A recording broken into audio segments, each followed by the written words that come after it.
Okay.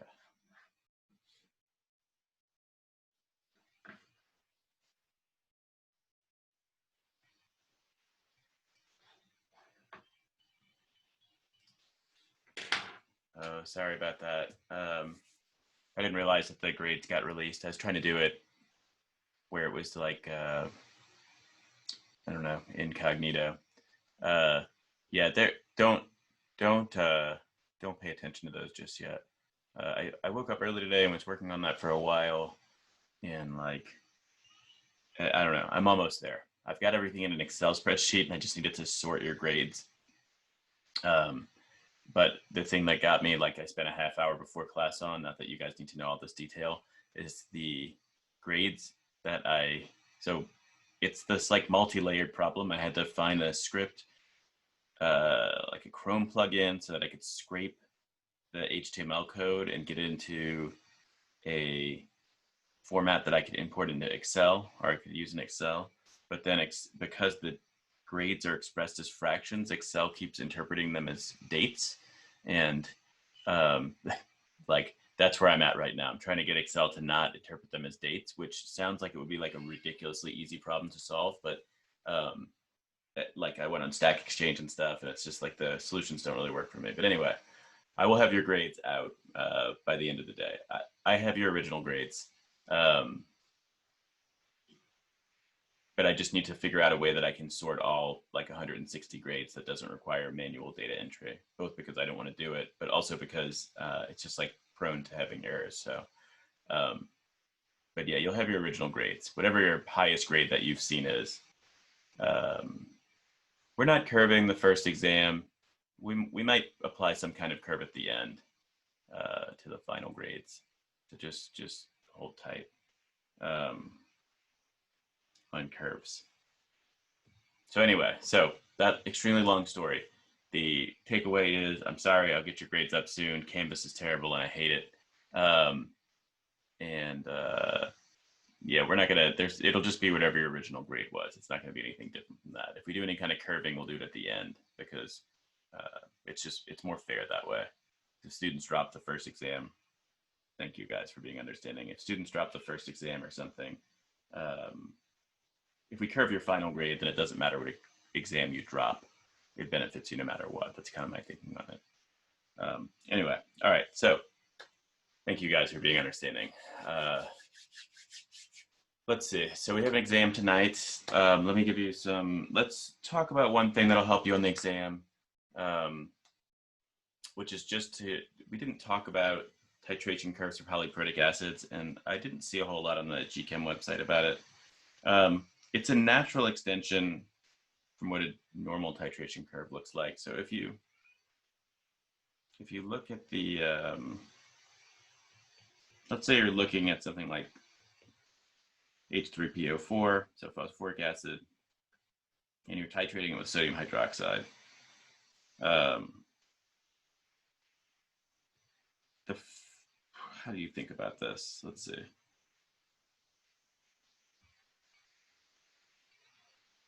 Yeah, you can think of it as like the first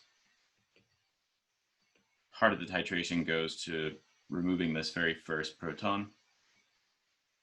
So notice it goes from 3 to 2 whenever we form water.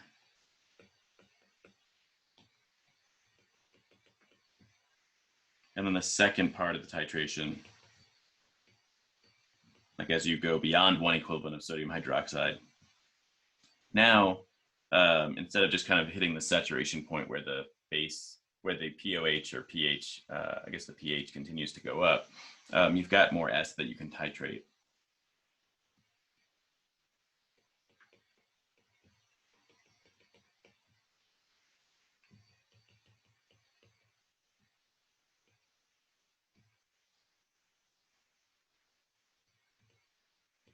And then finally, your last equivalent just goes to titrating that final little proton out. And now you just have phosphate. But so if we look here, really what we have, so now we're at 1, and then we have 0 in the last part. But really what we have here is it's just like 3 separate titrations. but they all sort of come out on the same curve. So if you do a plot of pH versus like volume of sodium hydroxide, you see what you expect to see, which is that, you know, the pH kind of gradually rises. So here you're kind of in this buffer region. And then you start to see this sharp increase as you approach the equivalence point. And then it levels off. So it looks a lot like a normal pH curve. And this part of the pH curve represents, I'll just mark it with a color here. This part of the pH curve represents this part.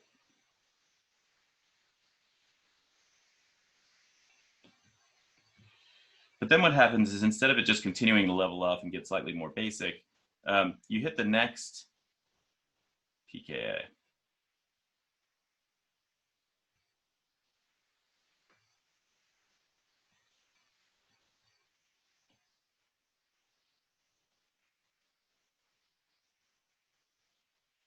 And that would correspond to this. And then finally, at the last part of this pH curve, you're going to hit the third one.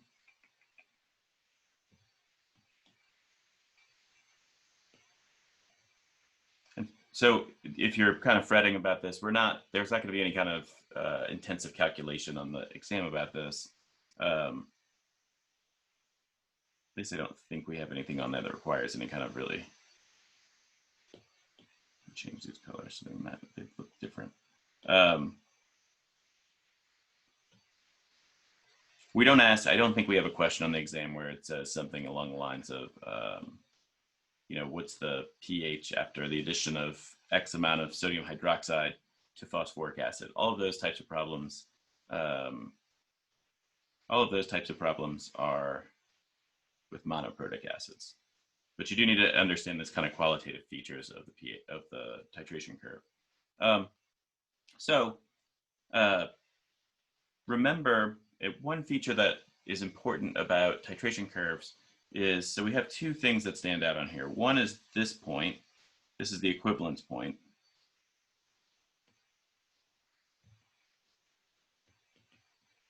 And so here we're talking about the equivalence point. We're talking about when the amount of sodium hydroxide you have is stoichiometrically equivalent to the amount of phosphoric acid that you have in solution.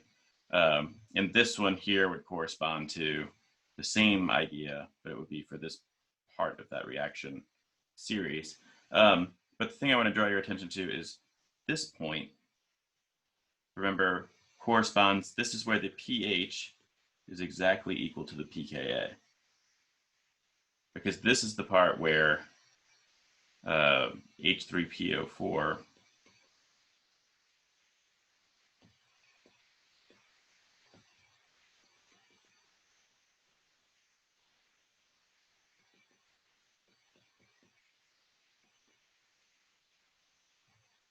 So if you look at the Henderson-Hasselbalch equation, if those two things are equal, then you have log of 1, so it just goes to 0. But so if you were looking at this, I'm trying to remember exactly how we asked it in the exam. Maybe it's best I don't, so I don't give the entire question away. But if you're looking at this and you were trying to determine, let's say, the Ka, so if you think about the different reactions that are happening here,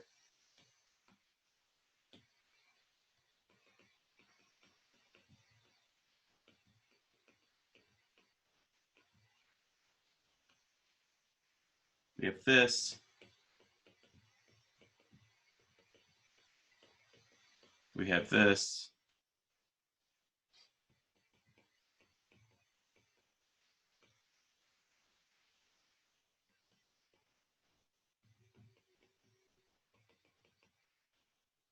and we have this. So we have these three different equilibria that we have to worry about for this acid. And so each of these is going to have a Ka associated with it. We could say Ka1 for the first proton, Ka2 for the second proton, and Ka3 for the third proton. The first plateau here, where you're halfway, so this, you remember this pH is equal to the pKa when you're halfway to the equivalence point.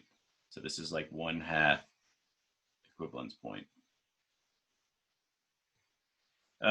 This is going to be, pH is going to be equal to pKa1. And at this point, the pH will be equal to pKa2. And at this point, the pH will be equal to pKa3. And so if you're looking at a series of acids here, or you're looking at a polyprotic acid, and so it has multiple Ka values, the way that is sort of comes out on the titration curve is that this first part of the curve corresponds to, you can just think about it as if you're titrating a monoprotic acid. And then the second part of the curve is like, it's another monoprotic acid with a different Ka value in terms of these parts at least. All right, so the Ka value here would just correspond to this Ka over here. For the second part, it's just going to correspond to taking off the second proton. The third part, it'll take off that third proton. So that's what polyprotic acids look like. They have as many like equivalence point and plateaus as you have protons present. This one has 1, 2, 3 protons, and we see 1, 2, 3 equivalence points on this. So if you had like I don't know what you'd even call it, but like a tetraprotic acid maybe, or a pentaprotic acid, you just see more and more of these kind of sigmoidal shapes appear on the graph.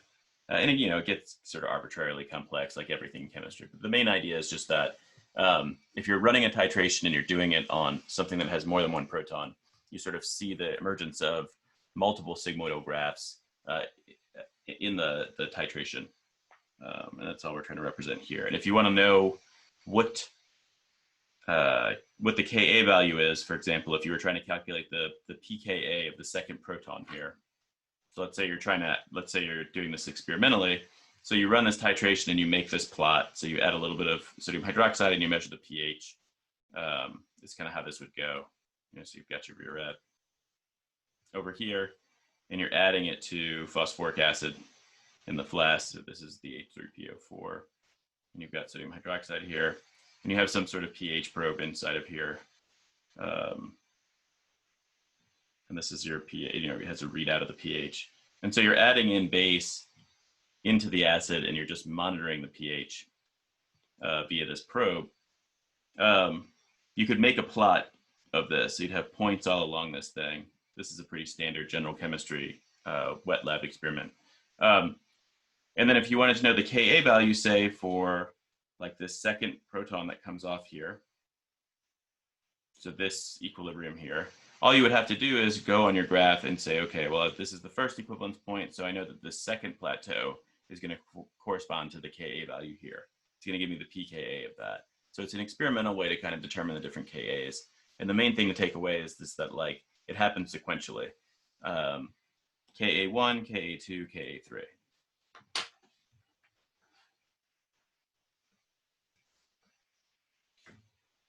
I think that's it, though. I think everything else I went through the exam a few times over the weekend, and I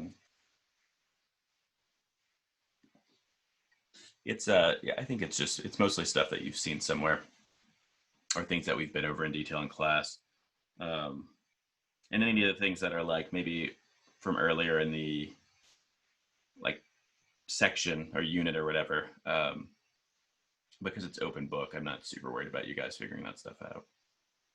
For example, if it, I don't know, if it asks for like I'm not saying this is necessarily an exam, but if it was asked like, what's a Lewis acid or what's a Lewis base, which of these are Lewis acids or which of these are Lewis bases, that's something with the help of the internet and that you can probably just like kind of figure out by going and looking up definitions. But the quantitative problems that are on there, like I mix sodium hydroxide and some weak acid, what's the pH of the final solution? Those are things that we've been over before and that you've seen. So it might not be published yet, the exam. So it's probably on Canvas, but we probably haven't hit the publish button yet.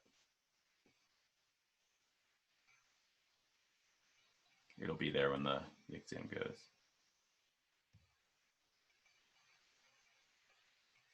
Yeah, so you just want to allow yourself 1.5 hours. You don't have to start right at 6, but the exam, I believe, we have 3-hour block there? I can't remember. Yeah, same amount of time for the exam. Um,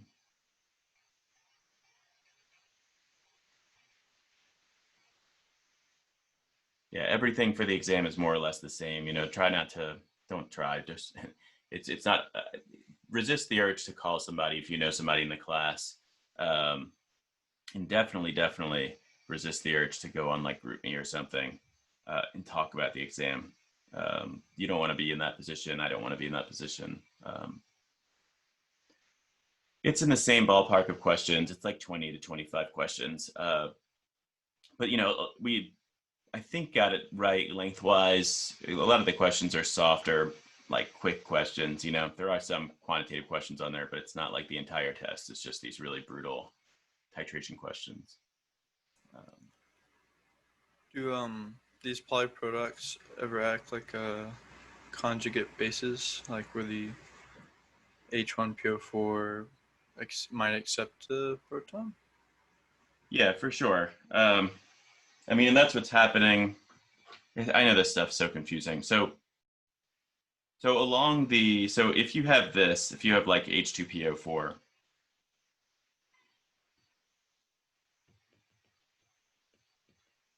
minus, and you add HCl in, yeah, for sure this reaction will go in the opposite direction. What do we get out of this? Plus, oh, because I'm missing a counter cation there. Yeah, plus Cl minus. Sure, they go in both directions. Just I don't want to like layer on too much stuff philosophically here, but the acid-base chemistry stuff is. I said this the first day of class, but maybe it'll make more sense now that we've been through the whole chapter. Acid-base chemistry is all relative. So if you want to use something, you know, it may be the polyproducts, it gets a little confusing, but just think about water. So if I add HCl to water,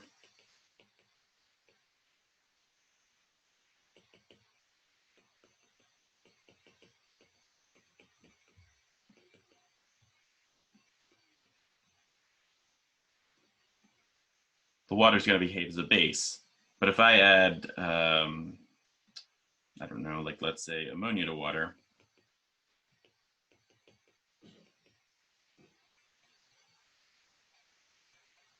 you don't need that second, sorry.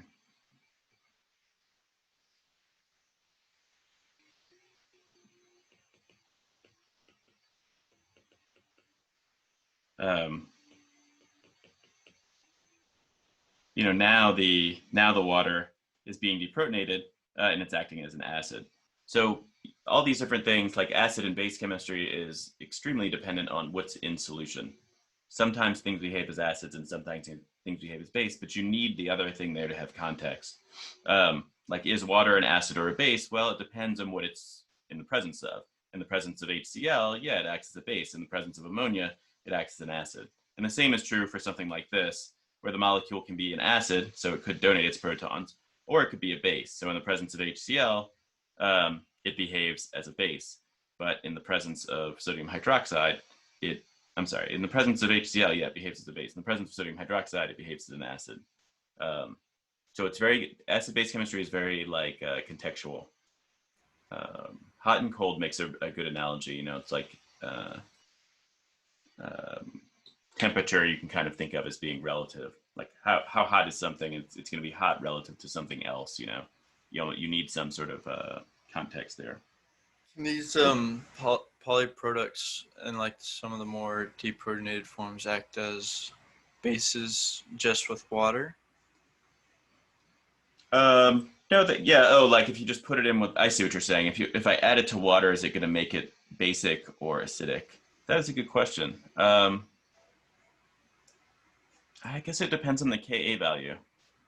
Um, yeah, I think it just depends on the Ka value compared to, let's see.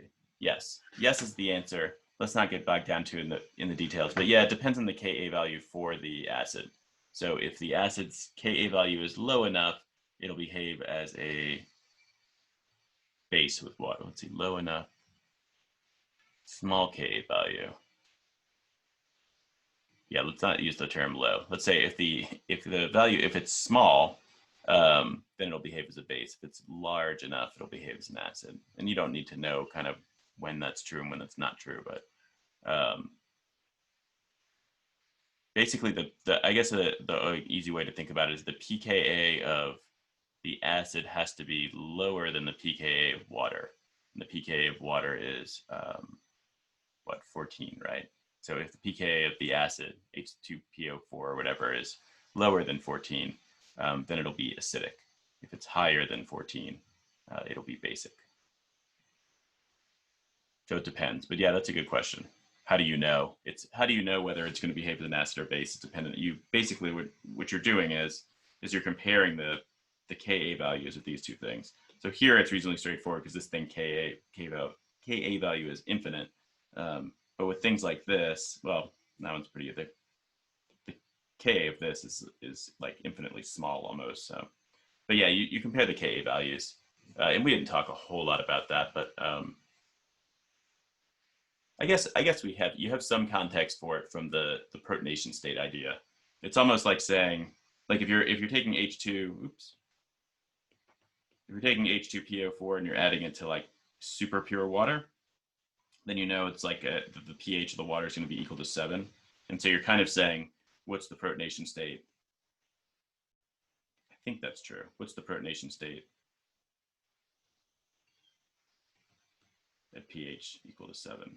And so if the pKa, you can compare the pKa of whatever this is to, maybe that's a good way to look at it. You compare the pKa of the, what is that called?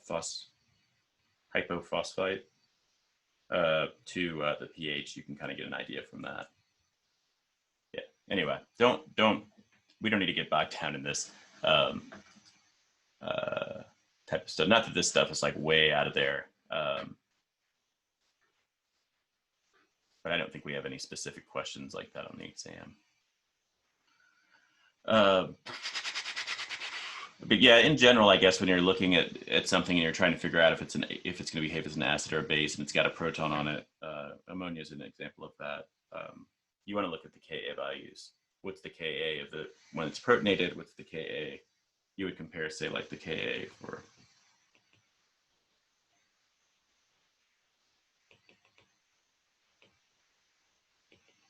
this reaction, and then you could also look at the Ka.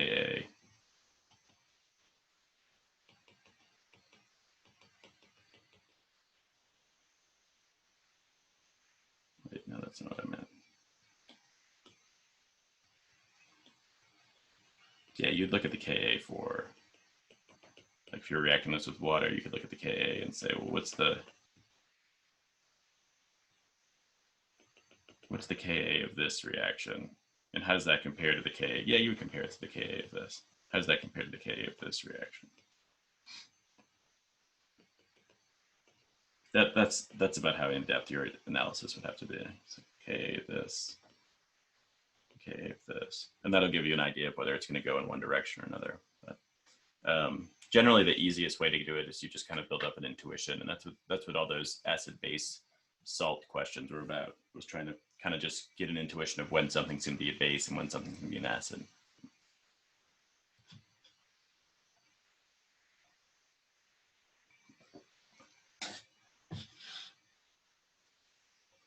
I can't remember if we say specifically if they're buffers. We probably do. Yeah, if I'm assuming Ryan sent out a synopsis of the question types, probably the buffer questions are identified directly as buffers, whereas like there could be other questions though where you form a buffer and you use the Henderson-Hasselbalch equation, but we're not specifically talking about a buffer, if that makes sense. So if you have a neutralization reaction, for example, and you don't bring it up to completion, so you don't hit the equivalence point, then you have a buffer there, and you kind of want to use you can use the Henderson-Hasselbalch equation as a shortcut. And that's the situation where we wouldn't specifically say, hey, this is a buffer problem. But the two buffer problems on there are probably more like, you prepare a buffer like this, and like what's the pH of the final solution kind of thing. So in that situation, you do know that you're working with a buffer. Yeah. Yeah, all the questions are so nuanced. It's like hard to say exactly what they're like and what problem solving strategy you need to use. So just remember that the main thing to remember about the Henderson-Hasselbalch equation, this thing, because I know it's always confusing, is like, when is this valid? This is true, at least in our class. You can have a good confidence. So in our class, it's always true, but you can generally have pretty good confidence that it's true, even outside of class, as long as you have some concentration of A minus and some concentration of HA. So you need both present if you want to use this equation. And there's more rules you can do if you like really are trying to get into the where it's valid at. That's a pretty good one. So if you're looking at a solution like this where you're just given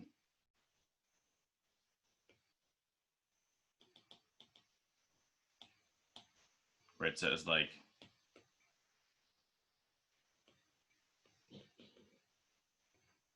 what's the pH of a 0.1 molar solution of acetic acid? So this is a like pretty standard weak acid problem. The Henderson-Hasselbalch equation is not valid because you don't have any acetic acid. So when I say need both present, I mean you need both present at the beginning of the reaction. So there's two sort of things that you need to think about in your head.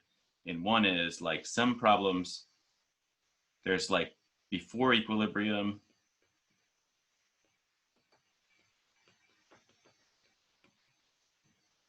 and there's at equilibrium. So here, this is before equilibrium. That's typically what we're talking about here, saying what's the pH of a 0.1 molar solution of acetic acid? This concentration is not the actual concentration of acetic acid at equilibrium. It means we're making a solution of acetic acid, and then what happens after the acetic acid comes to equilibrium, and that's what this whole thing that we do with the Rice table is about.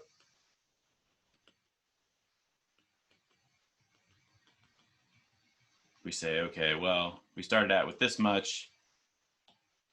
What's going to be our equilibrium concentrations? Well, we're going to gain some of all these different types of things. And then we can kind of solve using the Ka value. Right, so this what we're trying to figure out when we're doing the Rice table is what is the equilibrium concentration. We know it's going to be less than 0.1, but we just don't know how much. So that's a situation where, this is a situation where you wouldn't be able to use the Henderson-Hasselbalch equation. And I point out that the before and at equilibrium thing is important because at equilibrium, yeah, you're going to have some acetic acid present and some acetate, the conjugate base over here present. But that's not what we're talking about when we make this rule up here. We're saying, no, you need both present before equilibrium. And that allows you to do this approximation to avoid having to do these more intensive calculations for equilibrium. Right, so a situation where you would be able to use it would be like, what's the pH? And I don't know that we have anything like this in the exam, but this is kind of more, what's the pH of a 0.1 molar CH3COOH? And if we want to make it super easy, we could say 0.1 molar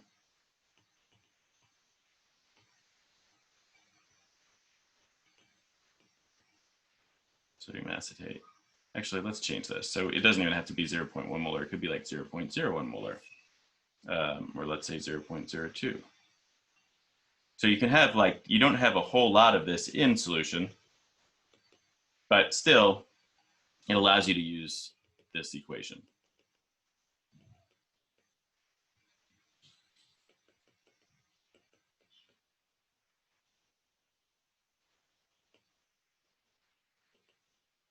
So it's just kind of about being able to, it's about being able to, it's about being able to kind of identify what problem type you're working on. And usually these are kind of wrapped up into a neutralization problem, which is why I made those videos to kind of walk through the different places you can be in the neutralization process, which is what titrations are really about as well. Yeah, you would need Ka for this. So if you wanted to answer either of these questions,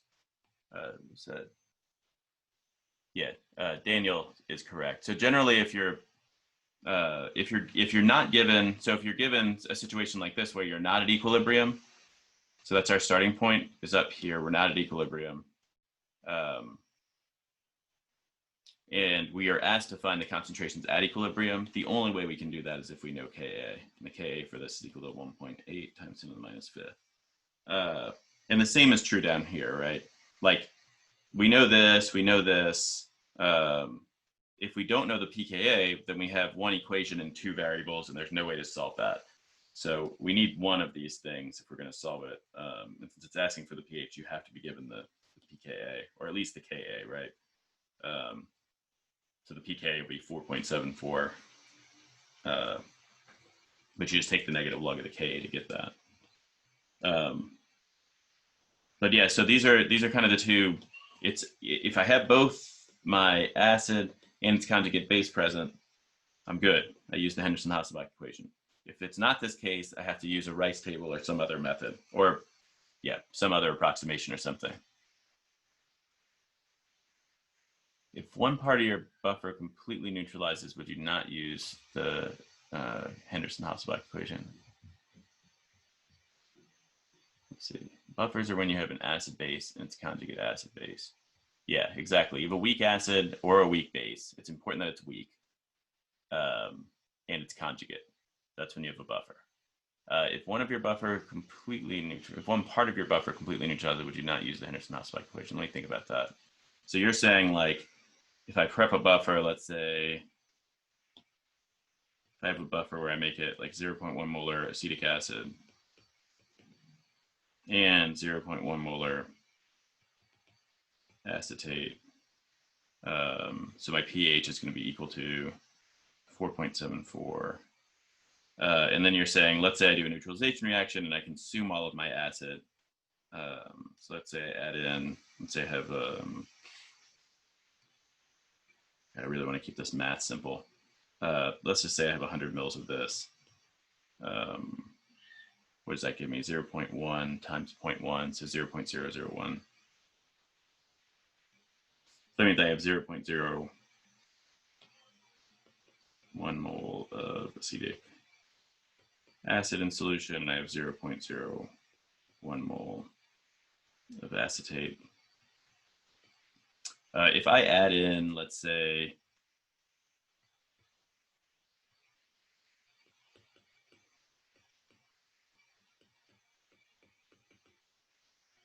yeah, what's the situation there? So at that point, yeah,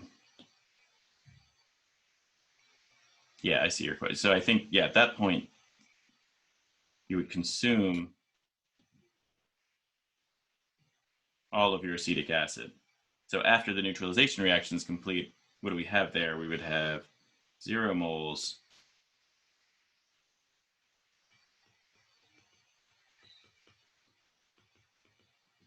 we'd have 0 moles of acetic acid, and we would have 0.02 moles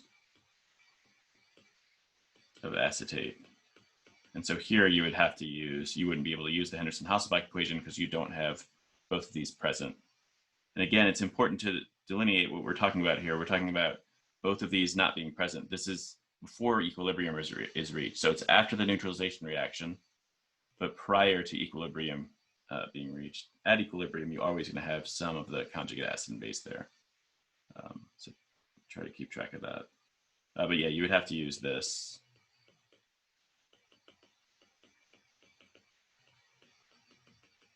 And work it out via that. So you start out with 0.02.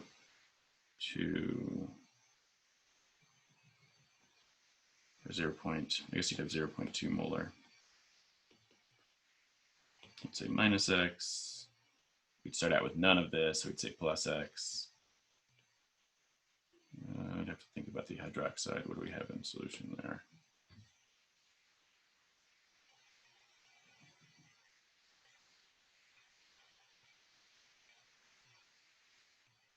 I guess you neutralized all of your acetic acid.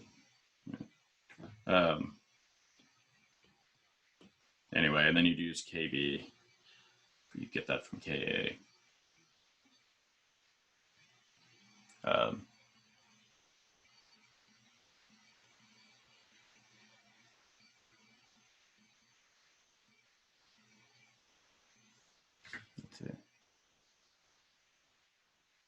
got kind of lost in my own little talk there. Let me make sure I'm going to answer the damn question. Buffers, when you have an acid base and it's kind of, yeah, one part of the buffer completely neutralizes, would you not use NADO? That's correct. So yeah, the only time that when you're going to use the Henderson-Hasselbalch is either you're given both in the problem or it's the result of the neutralization reaction. So there are points for this problem, right, where you would use the Henderson-Hasselbalch equation if you had less than 0.01 moles of sodium hydroxide. So if you looked at the situation where we added 0.005 moles of sodium hydroxide, like let's say that we're starting there and we add 0.005 moles sodium hydroxide, then after the neutralization reaction, you're going to have 0.005 moles of acetic acid and 0.025 moles of acetate. And so again, because I have both present, I have the acetic acid and its conjugate base, now I can use the pH is equal to pKa plus the log of A minus over HA.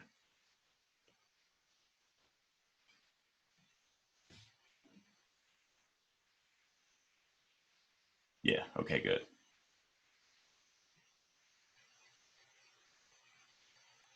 Yeah, titration curve's a great summary. Oh goodness, what videos of the recorded lectures would I once more before the exam? I'm not sure. Yeah, I think the problems are good. Like if you can work through the problems. So if you're cramming today, which I hope it's going to be a stressful day if you are, but you learn as much as you can. But yeah, if you're cramming, I would go through the problem solving videos and try to match. So in the problem solving videos, I don't call out, maybe I talk about it, but I don't draw out a titration curve. Try to match the neutral, especially in the weak acid, strong base video, try to match those to a pH curve. Yeah, I'll upload Monday's lecture immediately after class along with this one. I'm trying to remember what we talked about on Monday. I think we finally got through titration, so.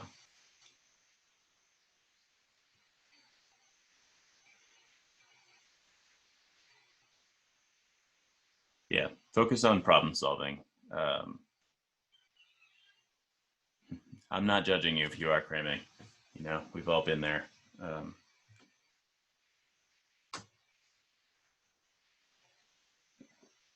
Yeah, so like, you know, in terms of like what can you kind of just wing on the exam, especially since it's open notes, you know, if it's a vocabulary problem or something, a lot of these things you can probably search at the internet and kind of dig up answers on. But the quant problems are, those are ones that you cannot do that on really. You know, it's unlikely you'll be able to find an exact match for the problem, so you won't know exactly what problem solving strategy you're going to use. Unless you kind of know what you're doing, in which case you could probably solve it on your own anyway, so it's not a big deal. But I'm trying to think if there are any other helpful tips.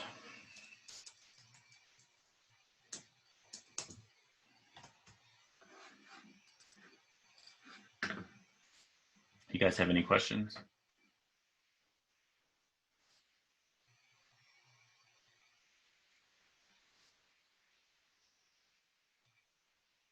Did we not post a thing on how many questions are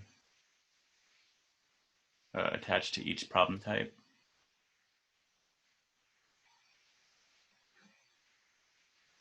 Okay, I'll get that up today. Okay, Ryan has them in the notes. Yeah, he did a good job of when we were making the exam. Ryan went through and labeled all the questions of the problem types. So.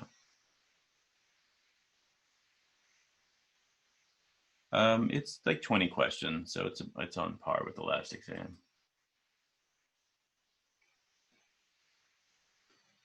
Yeah, let me look at the exam real quick.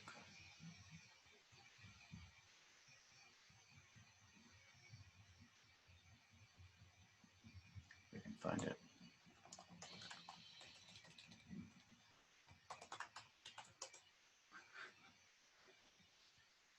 Yeah, same time limit. Everything, the format is the same.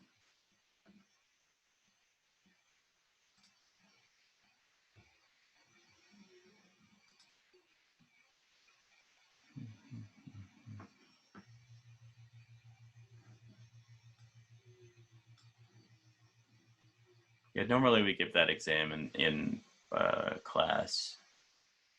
Yeah, it would be mostly multiple choice in class as well. Yeah, it's just multiple choice. No open questions, and definitely no fill in the blanks. That's create too many technical problems with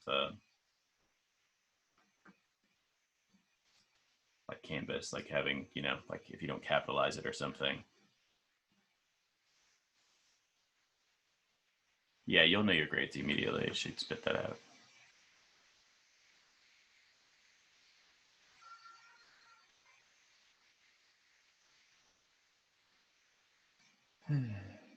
Yeah, what are some theory questions on here? Most of these questions, even if they are kind of softer,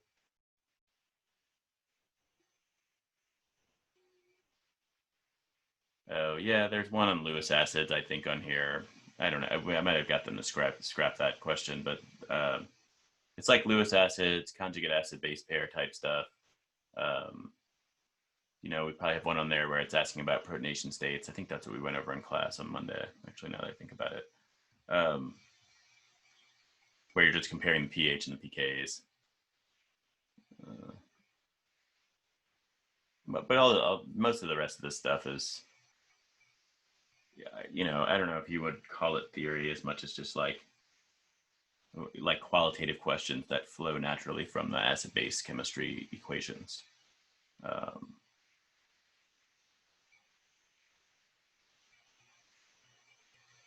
yeah, like I would consider a theory something that's closer to like a theory question. What would I consider a theory question? I don't even know. It's hard to ask theory questions about the acid-base stuff. I guess you start to get closer to theory type stuff when you say like, what's the I think one of the ones in the extra practice exam. I don't think this is on our exam, but it's like, what's the pH of what's true of like a solution of water uh, at like some temperature for that's beyond what normal room temperature is. So like let's say it's at like uh, 100 degrees Fahrenheit or 40 degrees Celsius instead of 25 degrees Celsius.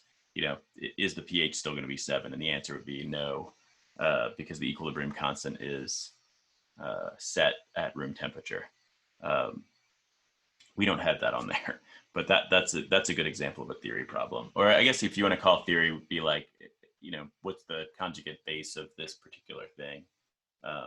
This may be a little bit more theory oriented. Yeah, I can go over protonation states.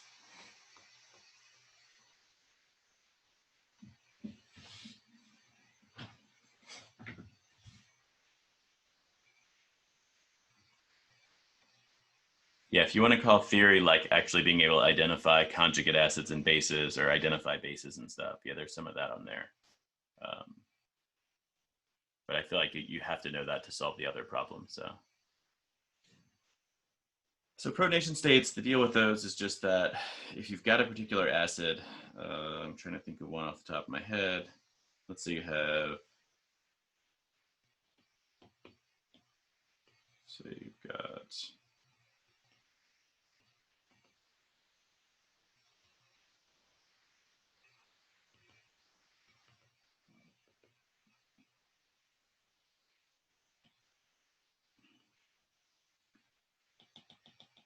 let me make it a little bit more like you're used to seeing it.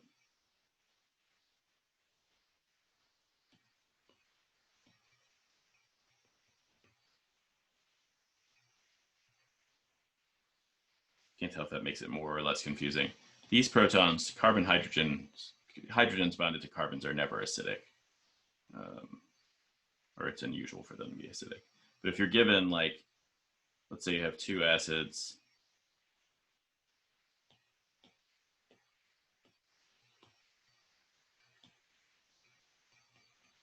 we'd say that the pKa, I actually don't know the pKa of glycine off the top of my head.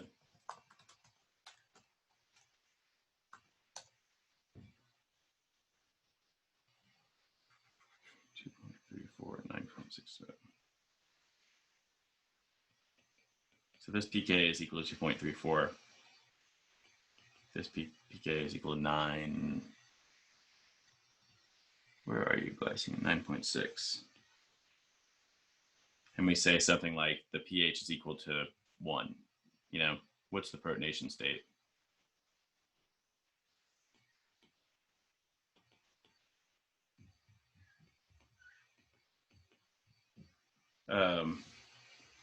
you would just come over and compare the pH of these. So if this pH is less than this number, then they're protonated.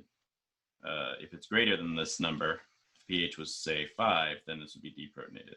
So here pH is 1, so it's less than the pKa, so it's going to be in the protonated form. And then over here, we compare this one, pH is 1, this pKa is 9.6. So this is going to be protonated as well. If you look at pH equal to, like, let's say 11, so a really basic solution, and ask the same question, then you've got the opposite situation where everything is deprotonated. I'm drawing out the lone pairs because that's what we do in organic chemistry. And I'm just doing it out of habit. You don't have to worry about that. But yeah, if we draw this out, now you can see that, you know, this thing is no longer protonated. It's not the color I use for that. And this thing is no longer protonated as well. So this would be at pH equal to 10. And this would be at pH equal to 1. But here you just do the comparison. You say, I'm sorry, you go pH is equal to 11. That's higher. Oops. pH is equal to 11. We compare that to the pKa. It's higher than the pKa. That means that this proton is not going to be on. So I draw that off, and then I take this, I say pH of 11. Okay, that's higher than 9.6 as well, so that's going to be gone as well. And if it's somewhere in between, where let's say you had a pH equal to 5, then you just get a mixture of protonation states. So this one would be gone, but the nitrogen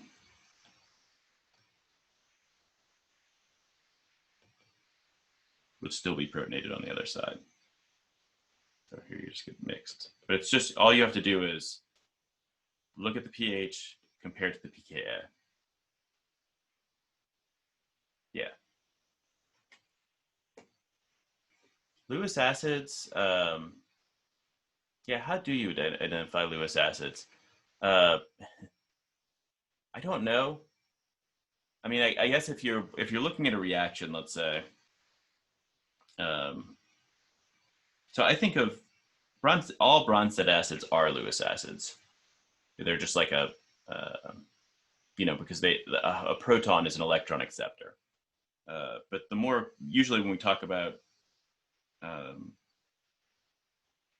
usually when you talk about Lewis acids, you're talking about something that's not a proton. So like, let's say you had like iron or something in solution. So you have iron, and you put it into water. The electrons on water are going to go out and attack iron. It's going to go through some reactions. You'll end up with iron hydroxide over here, plus something else. There's something not balanced there. Oh, I guess you'd have to have, like, let's say this was iron chloride. We're not super worried about the other stuff. But yeah, you'd end up with iron hydroxide. I guess you'd also end up with H plus coming off as well. But here, the iron is the Lewis acid.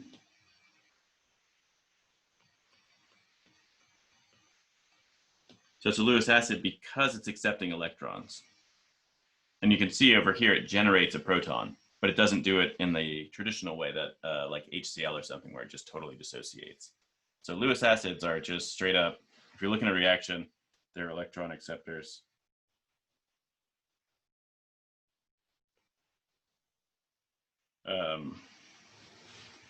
Common things that are Lewis acids are metals.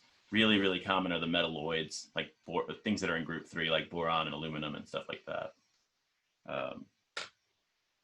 But generally, you just want to look at it in the context of the equation. It's whatever's accepting the electrons. So earlier you said if the pKa of the acid is lower than like 14, right? It's basic. If it's greater, it's acidic. Yeah, I said that. And so for like the things above the polyprotic, would it be basic in the when pH is 1 then? or because the pK is 9.6. So that rule I gave you for pKa's is just if you're in pure water. So if you're in Okay. water that's at pH of 7 and it's just like pure distilled water, Mm-hmm. then you compare the pK of water to the pKa of the acid. Okay. Here, because you're at a different here, it's like we're not in that situation. We have the pH is equal to 1. Oh, okay. So yeah. That's just like in terms of kind of figuring out the context. So I think like when I was thinking about your question earlier, I was thinking like, how do you know when if you add this to water if it's going to be a base or an acid? And so if it's pure water, pH is equal to 7, then all you have to do is compare the pK of water to the pK of uh, whatever that thing is called, hypophosphate or something. What Uh, then? If the pH changes, what do you do? yeah, so like a pH of 3, God, it really just depends on the context of the question. But at a pH of 3, you're barely going to have any of this present anyway, because you can go back and look at the pK of phosphoric acid. So it gets like complicated, I guess, when the pH changes. Um, Mm-hmm.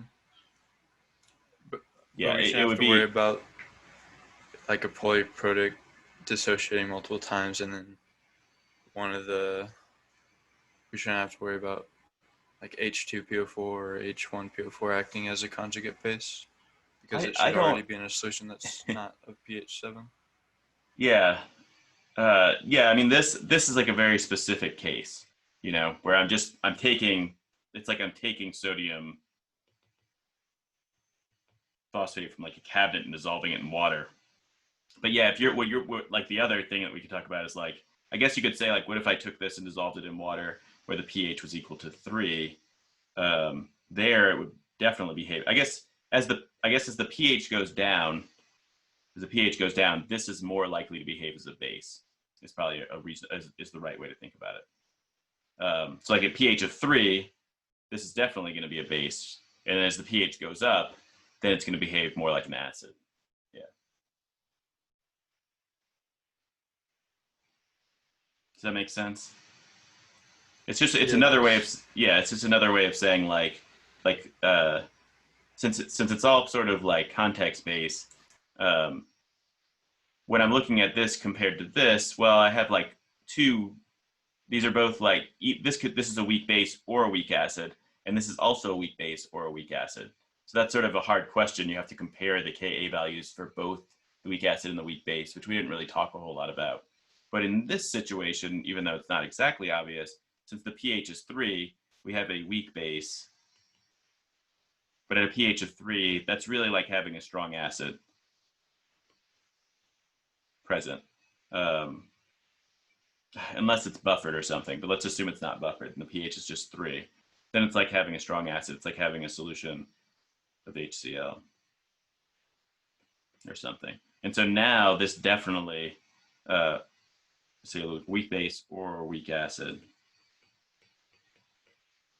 In the presence of a strong acid, it's definitely going to behave as a base. Um, Up here, it was confusing because it could be weak base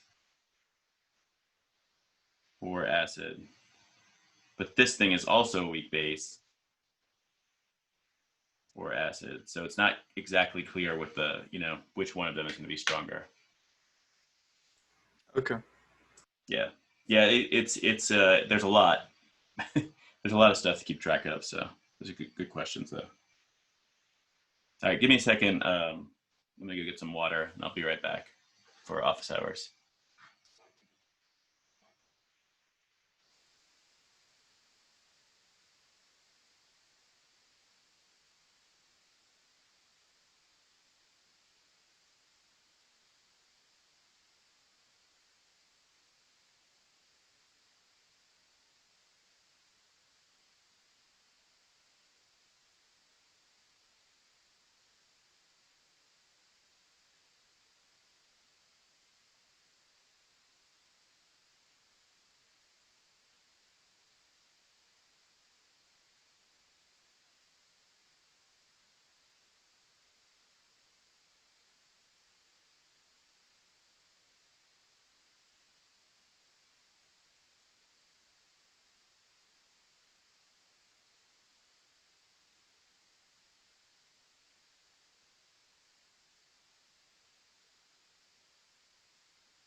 All right.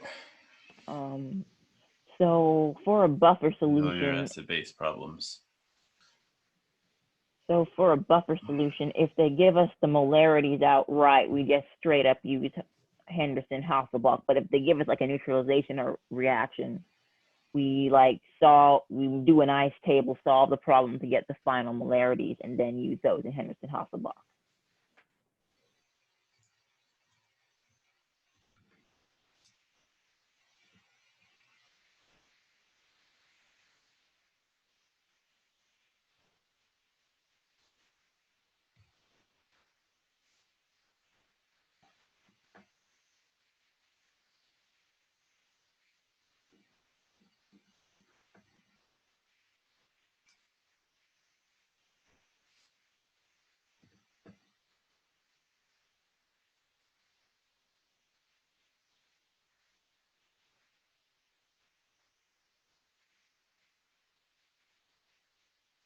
His questions are so wordy. If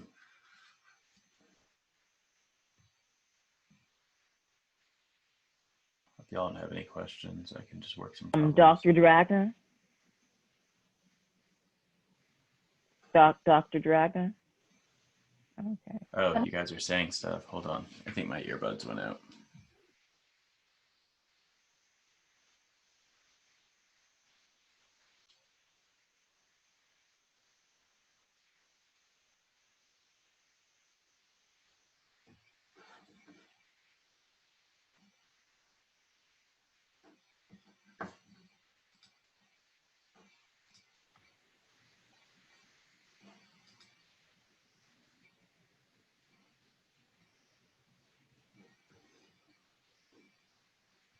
Okay, I think they're working again. Okay, so Dr. Yeah, now I Dragna? can hear you. Yeah. Okay, so if we give a buffer, if we're given a buffer problem with like just two molarities, we just plug that into Henderson-Hasselbalch. But if we give a buffer problem that's a neutralization reaction, we solve the neutralization reaction to get the final molarities and then plug those in. Is that basically what we do? That is correct. Okay. Yeah, unless you exceed the buffer capacity or whatever. So I think somebody asked this during class. So if you run out of like one of the acid or the conjugate base or whatever the pair is, either one of them, then you can't use the Henderson-Hasselbalch equation anymore. You have to use something else. But up until that point, you're good. Does that make sense? So if you have like, let's just call it one molar of HA and 1 molar of A minus, and you add in, let's say you're adding in sodium hydroxide. God, I hate this because I have to deal with volumes here. Let's say, again, you have 100 milliliters of these, and I add in, so that would give me 0.1 mole of each of those. So if I add in like 0.05 mole sodium hydroxide, so here we're good. We could use the Henderson, we'll just call it the Henderson equation. That works there. We add in 0.05 moles of sodium hydroxide. Now at the end of that reaction, we'll have 0.05 moles of HA. Ugh.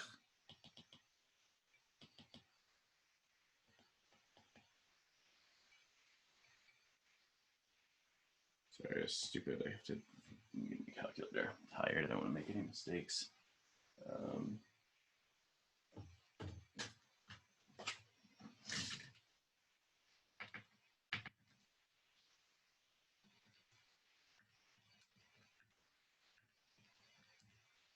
Yeah, so then I have 0.5 molar HA, and I would pick up 0.5 molar A minus. So there I can use the Henderson equation again because I had both of those present.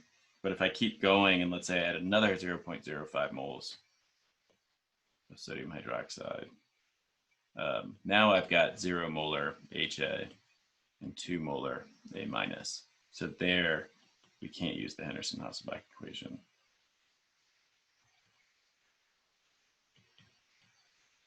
It's no good there. And if you keep going past that, the problem changes more.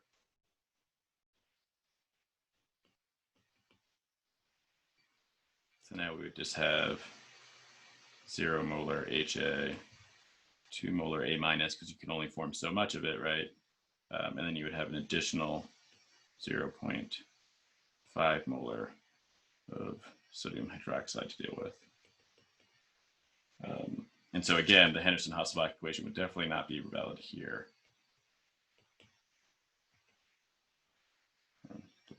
Line through it maybe. So here you would just calculate the POH, and here you would just calculate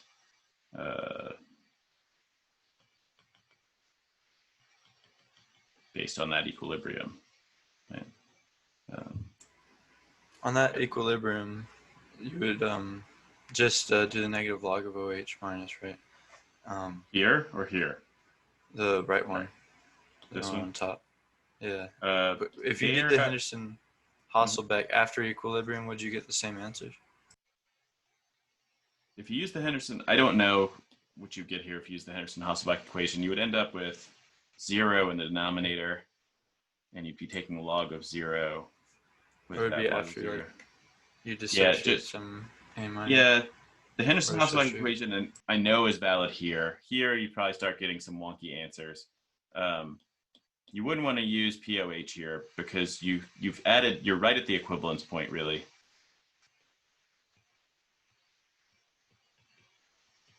So you have 0, you've neutralized all of the acid. So I've got 0 molar acid, and that's all been converted into A minus, but I haven't gone past that. So I don't have any sodium hydroxide in solution. You're kind of, your starting point before you reach equilibrium, it's kind of like you're at pH 7.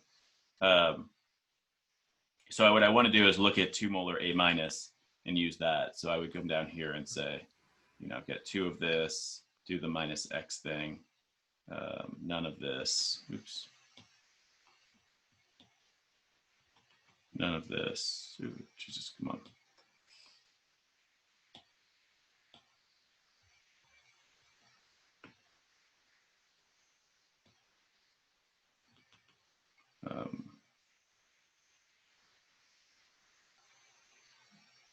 Yeah. And then you'd kind of go through and do your whole solution thing. So for this, we don't, I just made this acid up. So you need some sort of KB here to solve that. Down here, now, because this is a weak base, so it's not relevant anymore. Now I just want to use the POH. So it's just the negative log of 0.5. So this is like a very specific point in this neutralization process. So if you're following it along with the pH curve, it's going to look something like this.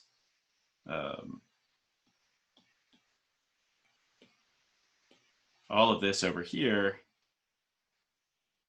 I don't know exactly where it turns off and it becomes less acidic, but you're sort of on this part of the curve, and then right here, you're at the equivalence point. And then once you get to the other side, this area or whatever, use better color. Now it's totally basic. It's kind of where you are in the pH curve.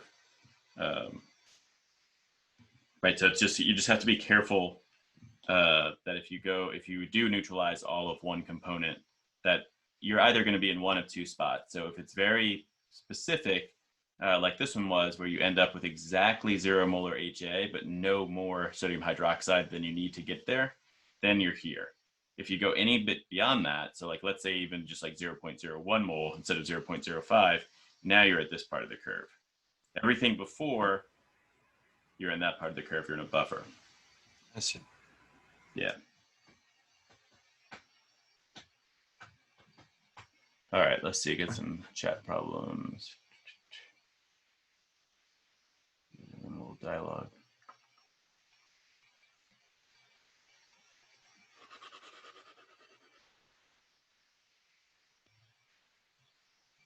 Question 39 in acid phase 2. When would you use 2 Rice tables? When would you use 2 Rice tables? I don't know. If you're counting the neutralization thing as a Rice table, yeah, anytime you're doing neutralization, you might end up with a second thing where you have to use an equilibrium constant. Generally, I think generally you only really need one rice table. I mean, there's obviously examples where you can end up using more than one, especially if you were trying to avoid using the Henderson-Hausbach equation, you probably end up using multiple, but generally just end up using one. I don't know. I can't think of one off the top of my head that would allow two.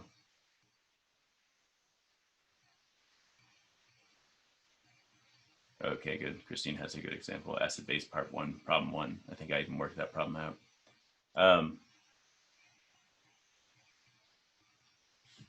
A buffer solution is made from 10 milliliters of 0.1 molar benzoic acid and 20 milliliters of 0.2 molar sodium benzoate. To this solution, 5 milliliters of 0.8 molar nitric acid is added. What is the pH of the resulting solution?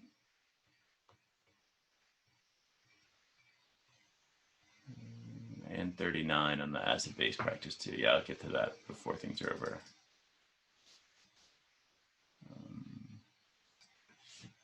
Let me knock this one out real quick. What is let me actually look at 39 and figure out what it is.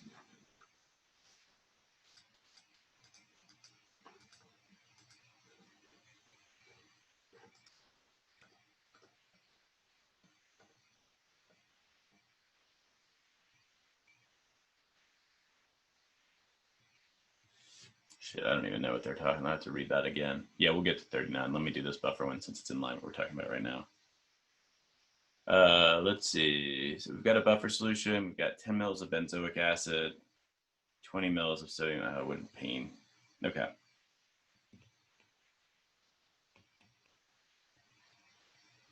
So this is benzoic acid. We're going to call it HA. So HA is equal to benzoic acid. This is this compound. If you ever look at the back of like a Coke can or something, they'll say sodium benzoate. That's its conjugate base, which I guess is a preservative. This is what benzoate looks like. Sodium benzoate looks like. Not that you need to know that, but this is what I'm representing with HA. So we got 10 milliliters of 0.1, and this is A minus. And we've got 20 milliliters of 0.2 molar A minus. And then we're adding in some acid. We want to know what the pH of the resulting solution is. So we know that Ka is equal to 6.3 times 10 to the minus 5.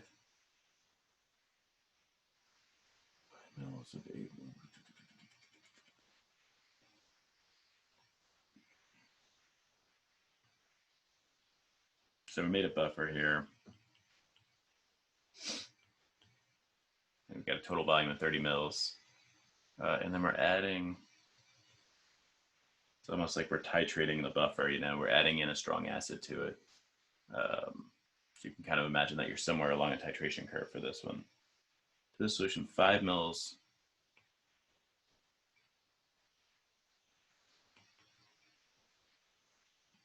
Really make you work for it in this problem with the concentration conversions. And then we want to know what the pH is. Okay. So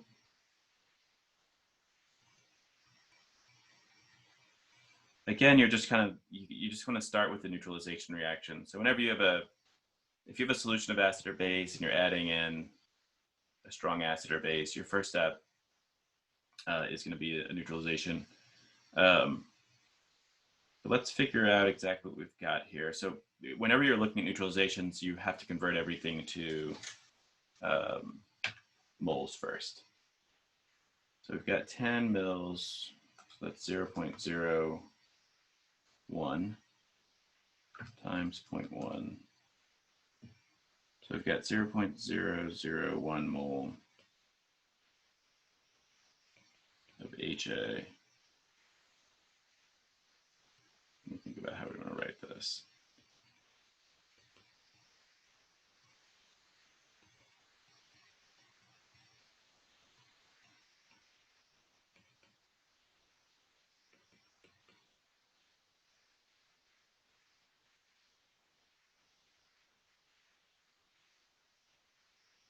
sodium.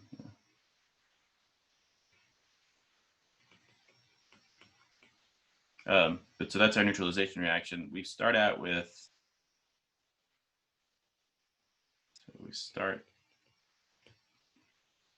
with 0.001 moles of this, and 0.02 times 0.2 A minus, so 0.004 moles of that. So these values are coming from here. Let's see. And then we're adding in nitric acid. And the starting concentration for that is 0.005 times 0.8. So that's coming from this right here. Yeah, I'll see if I can get to 18 as well. And so at the end of the reaction, the end of the neutralization reaction, so these are stoichiometric, meaning that they're in equal amounts. So 0.004 and 0.004. So I have 0 of this and 0 of this. And then all of the A minus then is going to be converted to HA. Oh, I think I was doing change.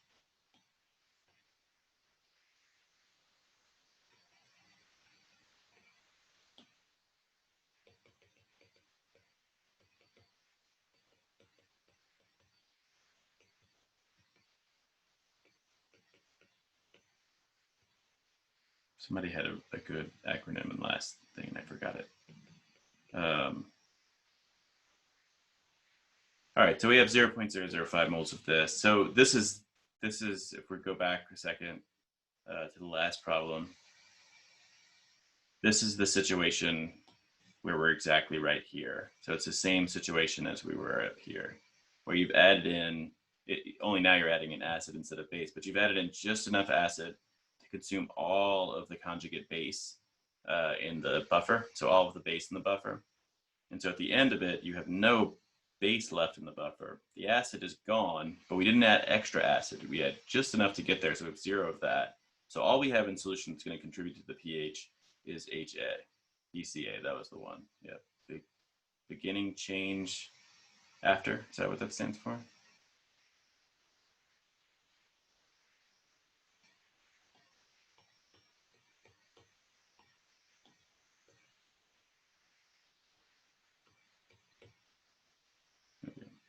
But yeah, so afterwards, we're here, we've got 0.005 moles. So now the problem just becomes, so after you do your neutralization reaction, you're always just asking like, what's the pH of this new thing?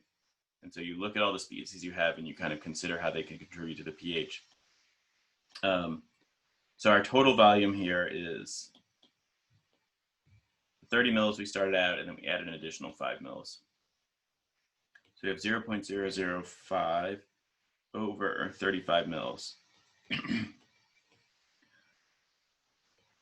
So I'm going to convert that to liters in my head.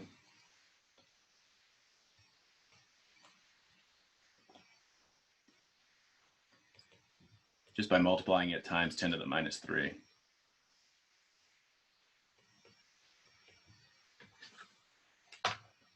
So once you get done with the neutralization reaction, you want to go back into concentrations.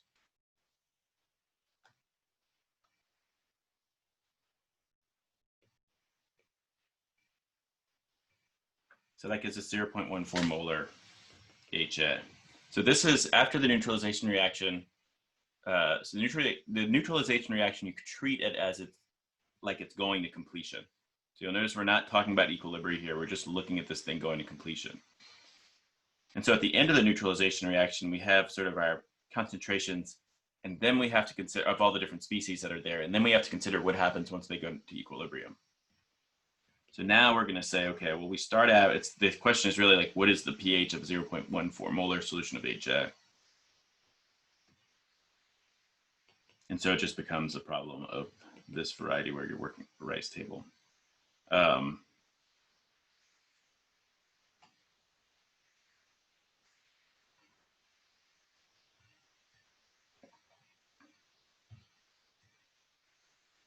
We have no acid in solution yet,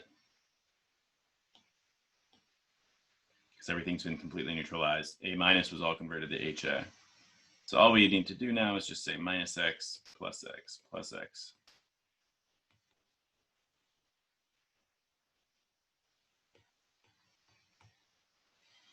And we're given Ka in the problem, so we know that Ka is just going to be equal to x squared over 0.14 minus x. If we look at our Ka value, it's small. So yeah, we could probably assume that 0.14 minus x is probably going to be small, right? So remember, if Ka is small, that means that we're probably not going to form much product. So if we're not going to form much product, that means that x is going to be small. That's plus x is literally the amount of product that we form. And so we can make this assumption that it's probably going to be a small number relative to the starting concentration. And so now we can write this out as 6.3 times 10 to the minus fifth, which is equal to x squared over 0.14. And so x is equal to 0.14 times 6.3 times 10 to the minus fifth. We're taking the square root of that.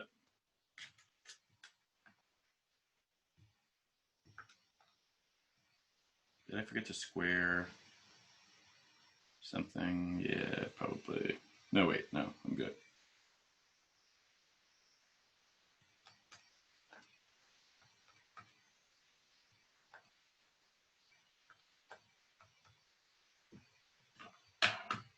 So we did x is equal to 0.003. And we can come back and we can compare x to 0.14. We can say, is this true?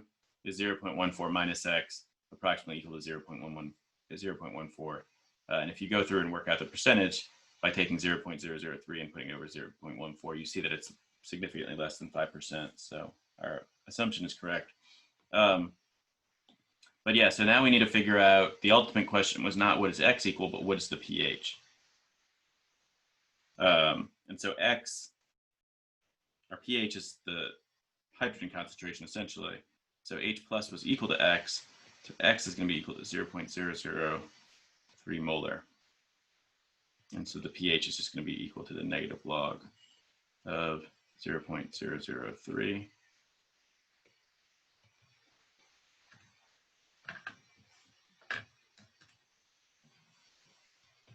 Which is equal to 2.52. Is that right? I don't know. I did both the Rice and the Henderson-Hasselbalch, and both seem to give the same answer, 2.52.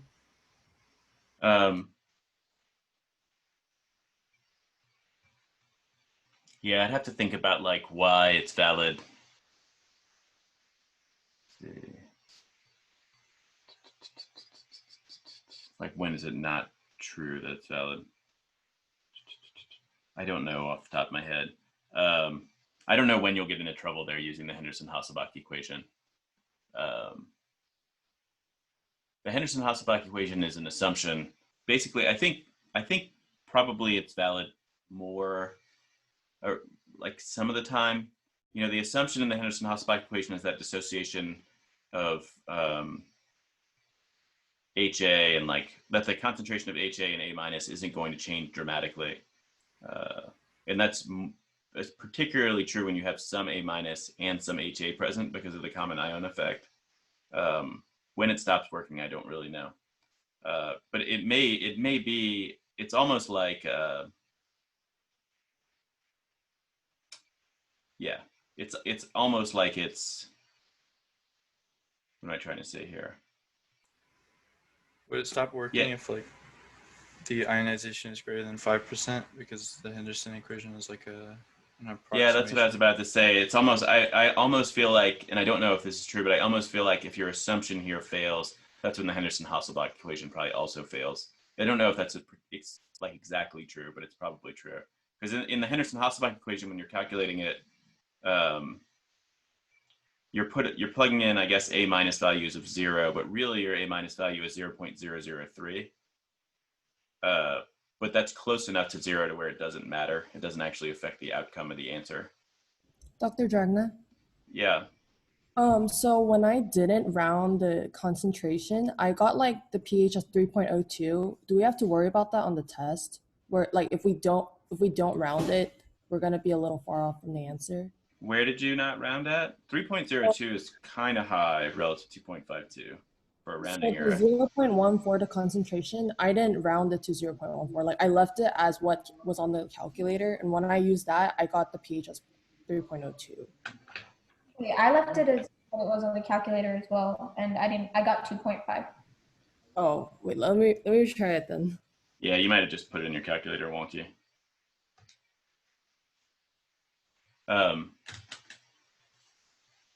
You should be all right with approximations, within reason. That shouldn't matter. 0.14 versus like 0.142531 or something shouldn't make a difference. Yeah, Maria, that makes sense. If you have a leftover reactants, that's when you use it in the neutralization reaction. That's a good way to look at it. That work itself out, Christine? I think I might have like just went wrong somewhere from the beginning, but yeah. Oh. Yeah, I don't know what went wrong. Huh. You ended up with 0.14. Okay, I think I got 0.014. I think I went somewhere wrong in the decimal. Okay. Yeah, or I did. Either one of us. But yeah, as long as you got the workflow down, I think you're solid. Yeah, I got the work down. Thank you. Yeah. It's easy to do that. It's low stakes right now, but yeah, on an exam, it could be an issue. All right. Let me go back. Let me do Sai's problem 39 on acid-base practice 2.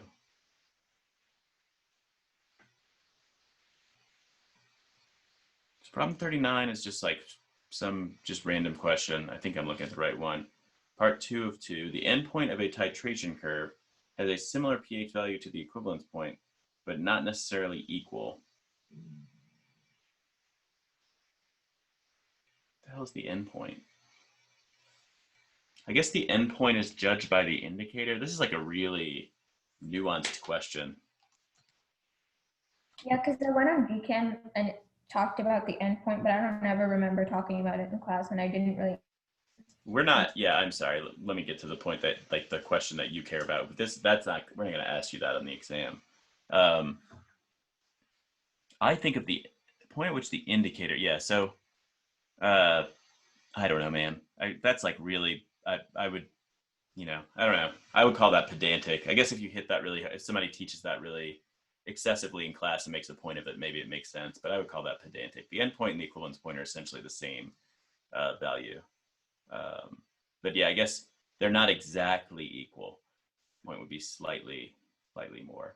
That has more to do with like the measurement you have to take, like the uncertainty in the measurement you're taking, almost. Yeah, I don't know how to describe it at least, but I wouldn't worry about it. It has to do with the indicator colors and stuff. It doesn't matter. But yeah, they're basically the same thing for us. So we won't have to know what an endpoint is. No, yeah, just don't worry about that. Certainly, don't worry about the endpoint. The endpoint is I'm not even sure that it makes sense to talk about it in like such a specific context, but like for most of the time for acid-base titrations, the endpoint is the equivalence point or extremely close to it. So for all practical purposes, it's the same. But yeah, don't worry about it. That's the short answer. Thanks. Yeah, sorry to make you wait so long for that kind of trivial answer. All right. Okay, don't have to do 18 minutes. Go, just hung out for a little while and fix itself.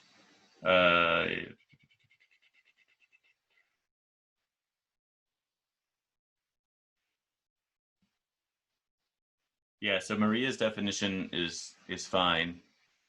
And Christine's definition is like, or kind of about when to use the Henderson-Hasselbalch equation is more specific, in like, yeah, a little bit more thorough of a definition. But to Maria's point, it's like if you're looking at if you have a weak let's say you have a weak base, because they always use weak acid. If you have a weak base and you're adding in a strong acid like nitric acid or something, and you're in a titration, if you have reactants left over, well, yeah, I guess I would be careful with that. So if you have like 0.1, and say, I'll just use whole numbers. In lab, this would be like a really, really concentrated. So 1 molar is very concentrated. But let's say you have one of that and 0.5 of this at the beginning of the reaction. And so your change is going to be 0.5 for all of these.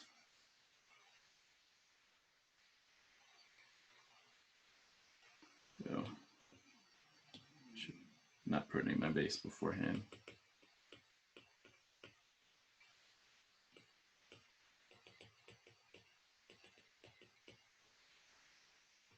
So here you would have some reactants left over. And so that rule is fine.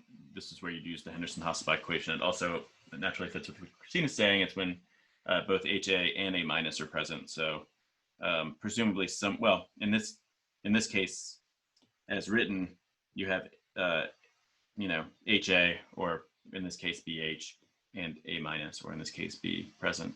But as long as you recognize that by reactants, it's talking specifically about the base, because this would be sort of another case where you sort of have reactants left over, but you don't have a buffer system. So here you have a buffer system because you have these two things are present.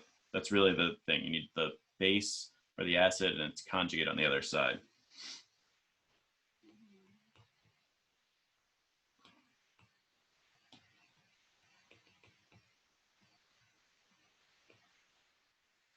But if you add in like, let's say 2 of that,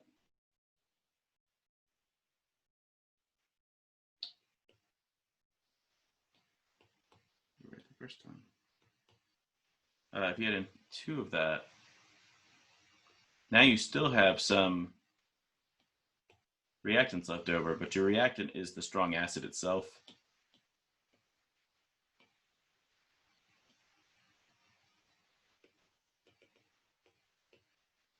So you have the conjugate acid present, but if you look on the other side, right, we have none of the base, and so we don't have a buffer there. But you do have reactants left over. We have nitric acid left over, right? We have 1 molar of that. So this is a place where that would not be true. So when you're talking about reactants being left over, you're going to be talking specifically about whatever the weak acid or the weak base is. If you're consistent in that way, then that should work fine. Yeah.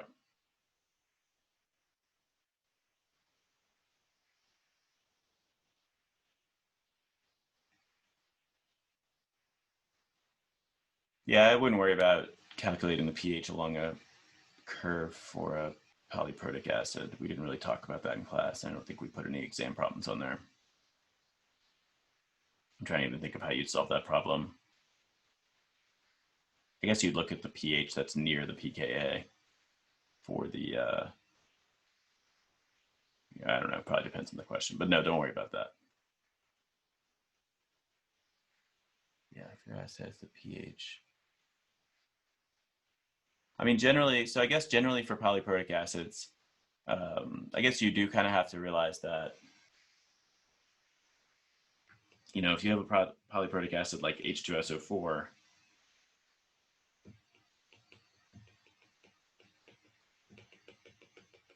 this thing can dissociate twice.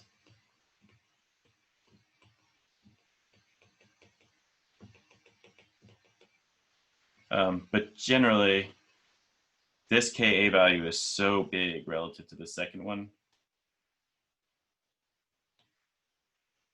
that it doesn't really matter. Like,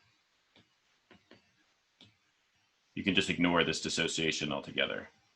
So like if you have a 1 molar solution of H2SO4, the pH is equal to the negative log of 1. even though there is some small contribution from H plus, because this thing dissociates completely. So you have like some of this left over. And you will get like a tiny amount of that, but it's so small that it doesn't matter. So you just ignore it altogether. Kind of like when you get beyond the equivalence point in titration curve, you can just ignore the contributions from the weak acid or the weak base altogether. And the same as it ends up being true a lot of times for like things like H3PO4. If you're just making a solution of it, usually the Ka value of the first proton coming off is really large.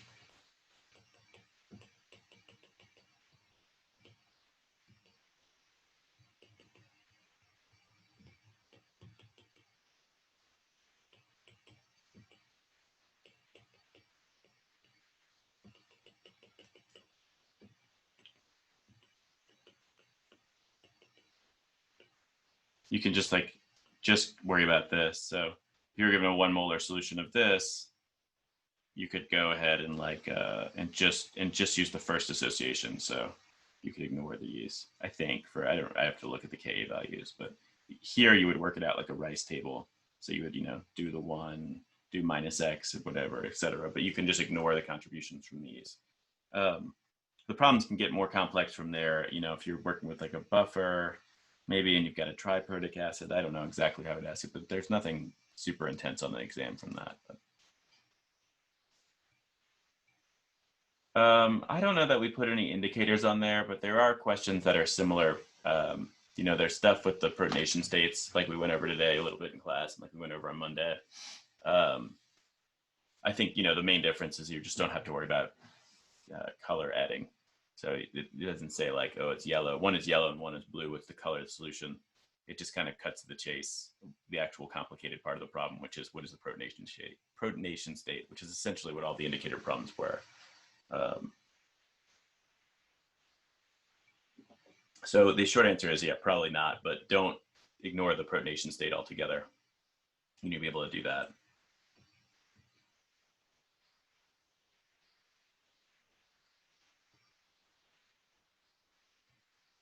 Were there other problems? Did I miss one?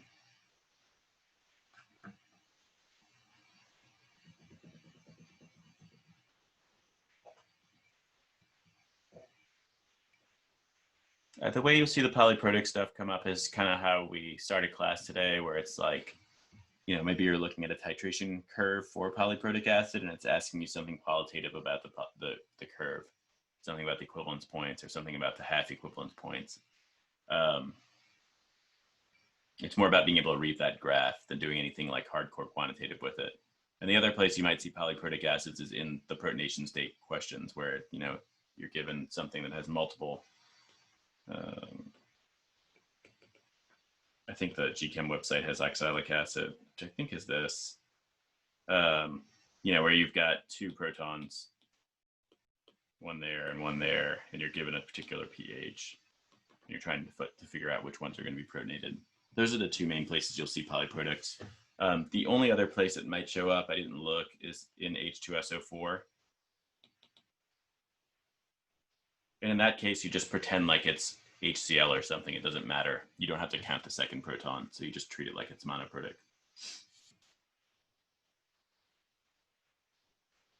That's because it's a strong acid, right? That's right.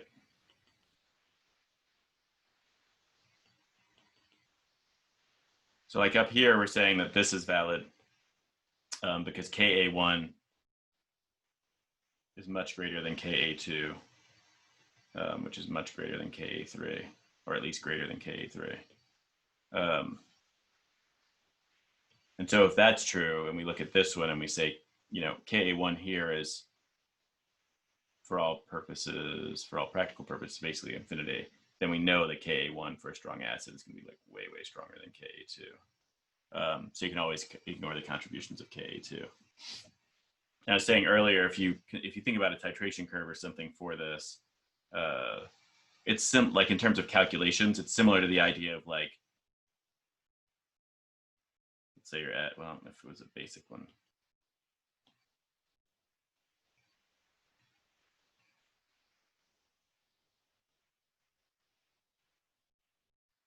Do acid or base? Yeah, sure. It doesn't matter. it's similar to the idea of like if I'm titrating in like a weak base or whatever.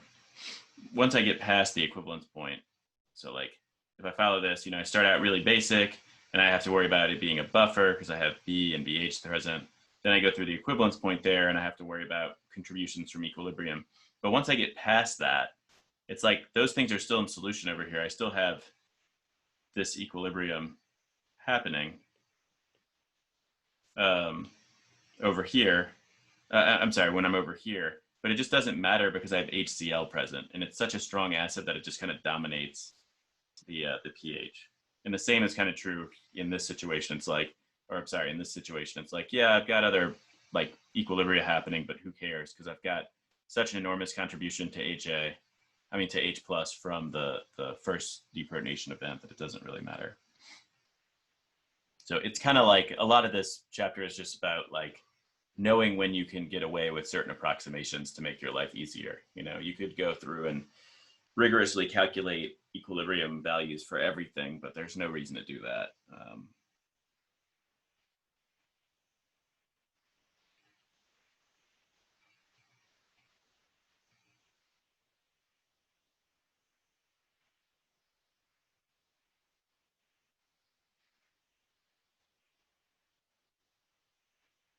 Y'all have any other questions?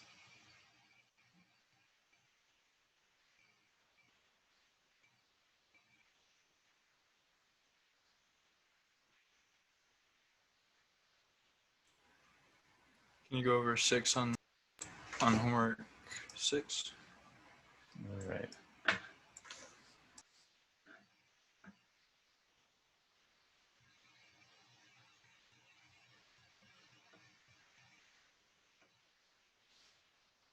I haven't really looked at this at all.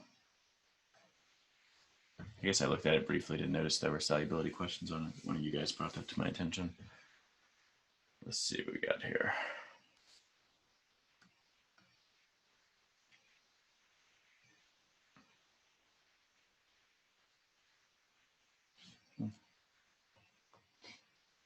So this one is you're at the equivalence point.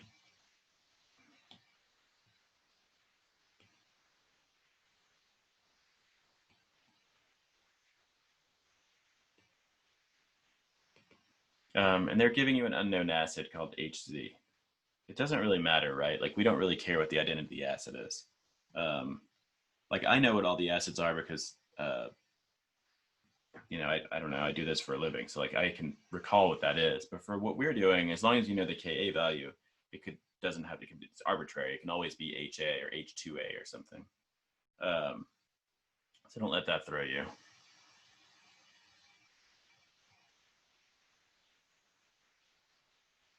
Yeah, 10 to the negative pH gives you the H plus concentration. 10 to the negative pH is the inverse of negative log. It sort of reverses you out of the pH scale. Let's see.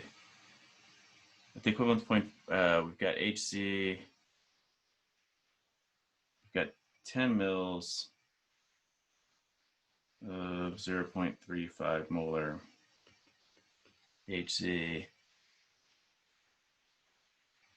And we mix that with 10 mils at the equivalent point. I see. Okay, I can see why this one's a little bit tricky. And so you're adding in some amount of 0.2 molar sodium hydroxide. And it's saying, wants to know what the pH is.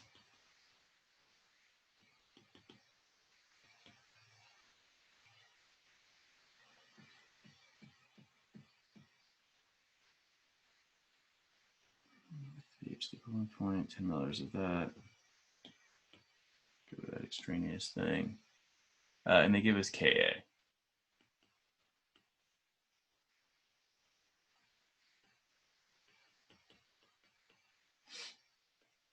Okay, so I think the only tricky thing here is just to realize that at the equivalence point, that tells you, I guess, how many, what your volume of sodium hydroxide you're going to need is. So you can take this and say, okay, well, I've got 0.35 moles per liter. If we multiply that times 10 3 liters, figure out the number of moles we have there.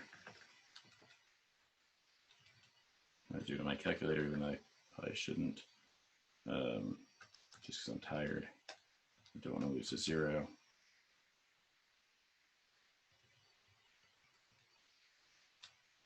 Zero 0.35 times 10 third. So we end up at 0.0035 moles of HZ. So that tells us that we're going to need 0.035 moles. So at the equivalence point,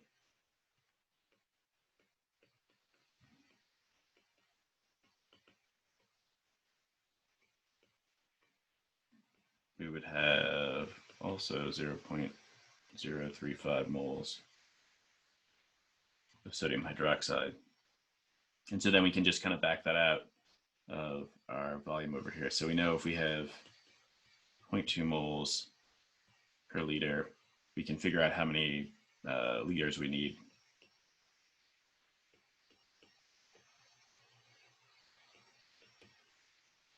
Let me call it something different because we always call everything X.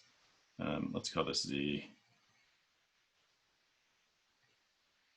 So Z is going to tell us the volume that we need.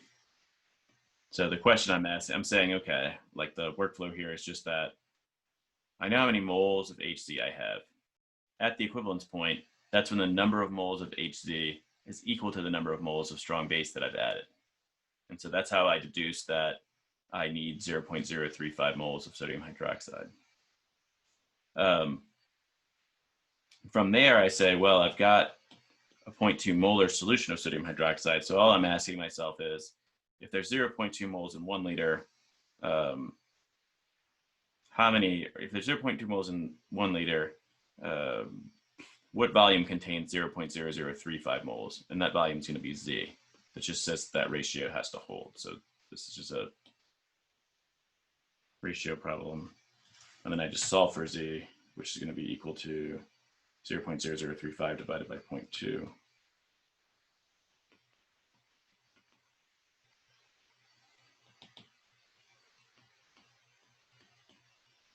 So I get not moles.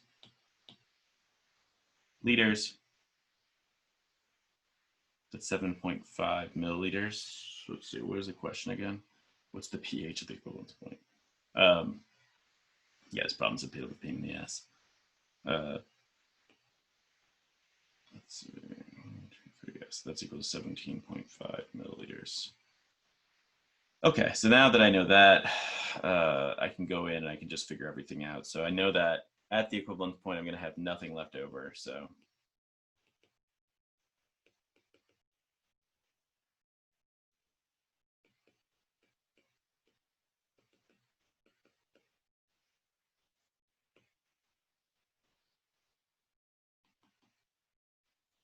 so we can set up our table here. At the beginning, we had 0.0035.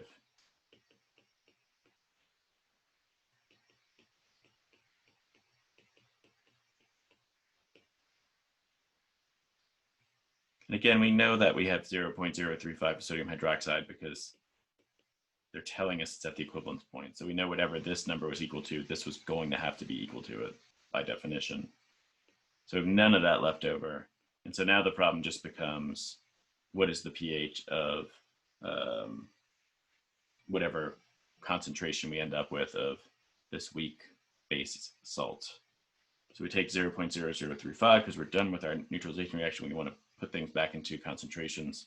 Then we divide it by our volume. So remember, we added 17.5 mils of, what are we adding again? Of base. This is the amount of base that we added. We started out with 10 mils of HC that we were titrating. So all in all, we have 10 plus 17 is 27.5 milliliters. So we're going to molarity, so we're going to make sure we're in liters.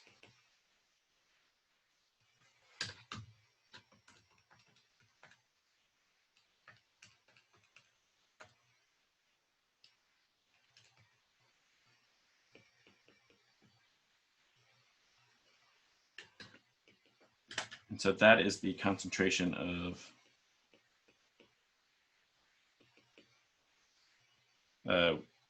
whatever Z minus is, the weak base, after the neutralization reaction before we hit equilibrium. And so now we need to look at what happens at equilibrium. So we're in water. So we're going to generate some base. So we're going to have a weakly basic solution. We start out with 0.127. So we're setting up a Rice table here.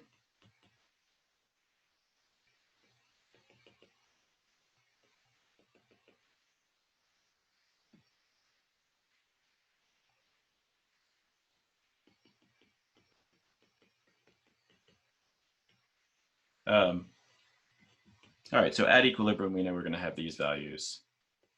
And we have Ka over here, but this is written out in terms of the base, so we want to use probably Kb to keep things easy. So we know Ka times Kb is going to equal to Kw. So Kb is equal to Kw over Ka, which is going to be equal to the concentration of the base, which is X, times the concentration of Hz, the acid, the conjugate acid in this case, divided by 0.127 minus X. And so we can make that same assumption that we made before, which is that because Ka is small, much, much less than 1, X is probably going to be insignificant. And so we can say that Kw over Ka is going to be equal to X squared over 0.127. And now we just start plugging some values in. So we've got 1 times 10 to the minus 14th divided by 2.4 times 10 to the minus 7th times 0.127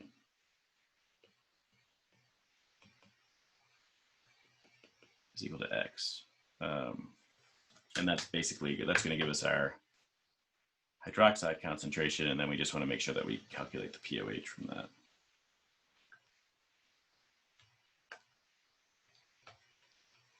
So a little bit of a pain. A few extra steps there.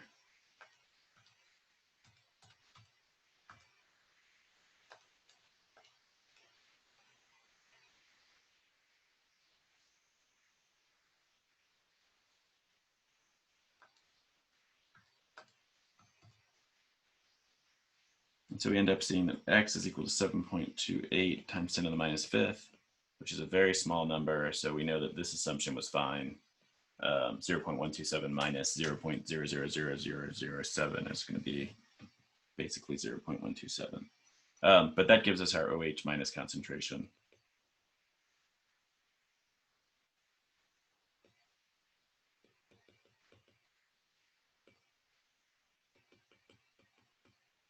And then we can calculate the pOH from that if we wanted to.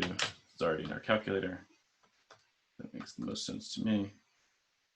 pOH is going to be equal to 4.13. And so the pH is going to be equal to 14 minus the pOH, which is going to be equal to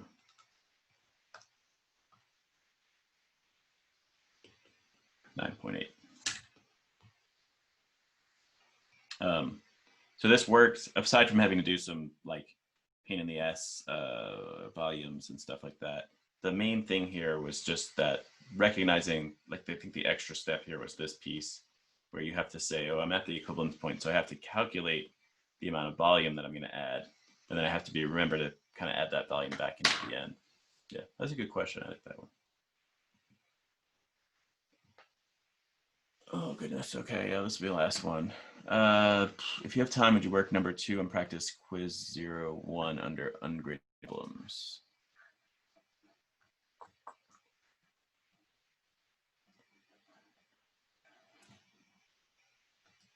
Oh. Calculating my keyboard.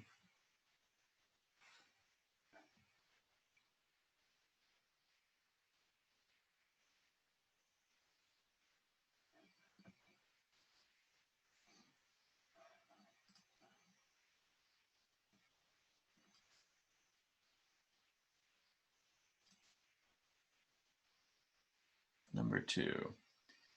Using the titration curve below, determine the initial concentration of a 0.5 liter solution H2SO3. The concentration of sodium hydroxide is 0.65 molar. Please answer in molarity and should enter as such.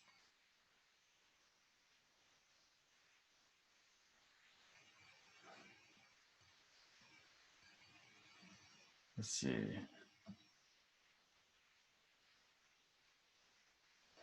Yeah, I'm tired. I don't even understand what the hell they're asking. Hold on.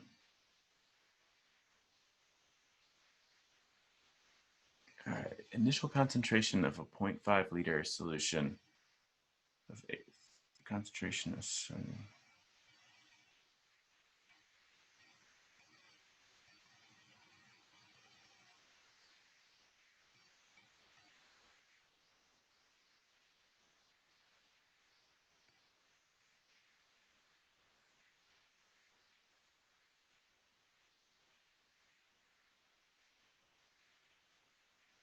What are they asking For here? this one, you just look at the first equivalence point and then see what the volume of the NaOH is at, which is 10 milliliters, and then you multiply that by the molarity that's given of 0.65 molarity, and then you can get the initial concentration of the. How did you know?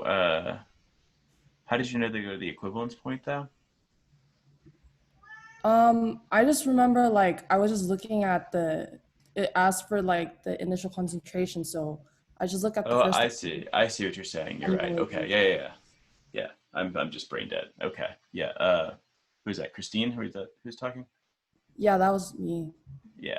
So So I Christine was. yeah, 0.65 molarities times 0.01 10 milliliters, which is the first equivalence point of the NaOH, and then you divide that by the given 0.5 liters of the H2SO3 to get the initial concentration of it. Yeah. Good job. Okay. Oh, I got it. Thank you. Yeah. So the thing I realized, thing that like I for some reason just couldn't make the connection is that in the titration, yeah. So at the equivalence point, this is what I was not seeing. So we know that at the equivalence point, H2SO3, the number of moles,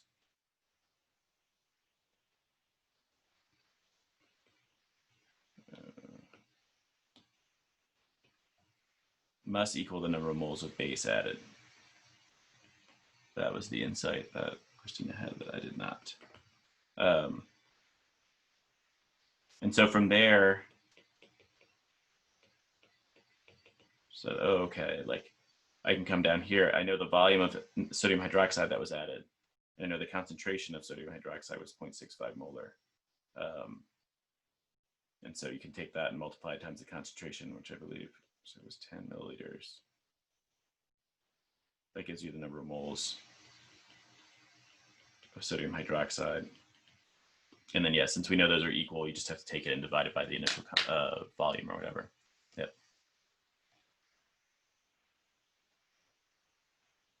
Yeah. Yeah, this is a common setup for titrations where you have like an unknown and you're trying to an unknown concentration of something, you're titrating it to figure out its actual concentration.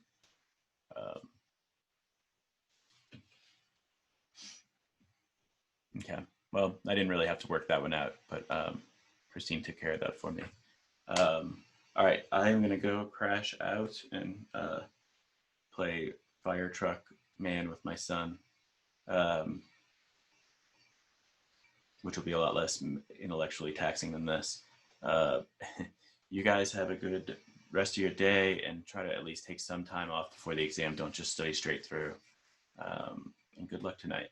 Bye, guys. Have a good one. Yeah, you too.